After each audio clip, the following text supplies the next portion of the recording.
brought to you by Palvi Agrico. आता शेतीसाठी जे काही लागणार ते घरपोच मिळणार, तेही मोबाईलच्या एका क्लिकवर.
दे रे बाटली दे रे भैया दादू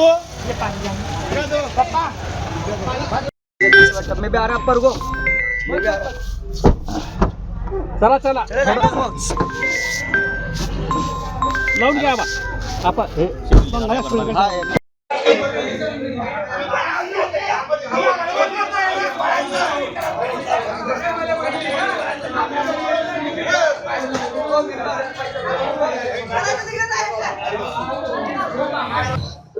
मागच्या इलेक्शन मध्ये कल्पेश सोनवणे आणि त्याच्या समोर एक राहुल ठाकरे हे दोन्ही उमेदवार म्युन्सिपल इलेक्शन लढले होते.